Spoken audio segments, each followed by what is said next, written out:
ఏపీలో పౌర హక్కులు ప్రశ్నించే గొంతులు మూగబోయాయని వైఎస్ఆర్సీపీ లీగల్ సెల్ రాష్ట్ర అధ్యక్షుడు మనోహర్ రెడ్డి, మాజీ మంత్రి శైలజానాథ్ మండిపడ్డారు. కర్నూలు జిల్లాలో గంగమ్మ విషయంలోనూ అదే జరిగిందన్నారు. రాష్ట్రంలో పోలీసుల హింస విపరీతంగా పెరిగిందని తెలిపారు.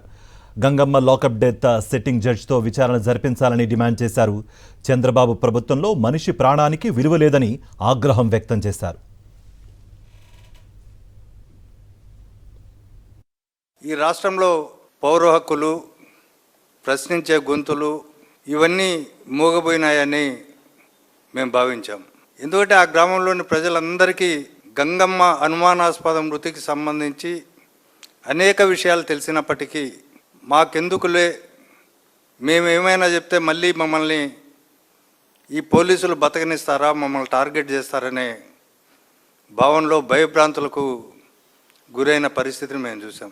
మేము అందుకనే ఏం డిమాండ్ చేస్తున్నామంటే దీనిపైన స్వతంత్ర న్యాయ సంస్థతో, సిబిఐతో కానీ లేకపోతే హైకోర్టు సిట్టింగ్ జడ్జితో కానీ హైకోర్టు పర్యవేక్షణలో కానీ స్వతంత్ర దర్యాప్తు సంస్థను నియమించి ఈ అంశంపైన విచారణ జరపాలని చెప్పి కోరుతున్నాం.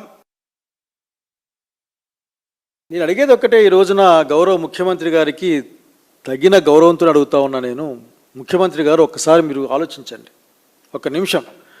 ఊరికే ఒక ఫ్లోలో పడి లేక ఒక దాంట్లో పడి కొట్టుకుపోతున్నారు. ఈ మధ్యకాలంలో మీరు కొట్టుకుపోబాకండి. రాజ్యాంగ వ్యవస్థలుగా ఏర్పాటు చేసి ప్రజల రక్షణ కోసం, క్షేమం కోసం ఏర్పాటు చేసిన సంస్థలు ఈ రోజున ప్రజలకు వ్యతిరేకంగా పనిచేస్తూ ఉన్నాయి. ఆ విషయాన్ని మీరు గమనించారో లేదో నాకు తెలియదు, కానీ గమనించి కూడా ఊరికే ఉన్నట్లయితే ఇబ్బందిగా ఉంటుంది. ఎందుకంటే భారత రాజ్యాంగం పైన ప్రమాణం చేసి మరీ మనం పదవుల్లో ఉన్నాం. అసలుకి మనిషి ప్రాణాలకి ఏమాత్రం విలువ, గ్యారంటీ కాదు, విలువ లేని ఒక కాలాన్ని చూస్తూ ఉన్నామేమో అనిపిస్తుంది. అట్లే మనిషికి ఉండాల్సిన కనీస మర్యాదతో కూడిన గౌరవం పట్ల కూడా ఏమాత్రం కూడా బాధ్యత లేకుండా ఈ రోజున ప్రభుత్వాలు వ్యవహరిస్తున్నాయని నేను చెప్పాల్సి వస్తుంది. మరిన్ని అప్డేట్స్ కోసం ఛానల్ను సబ్స్క్రైబ్ చేయండి. నోటిఫికేషన్స్ కోసం బెల్ ఐకాన్ పై క్లిక్ చేయండి.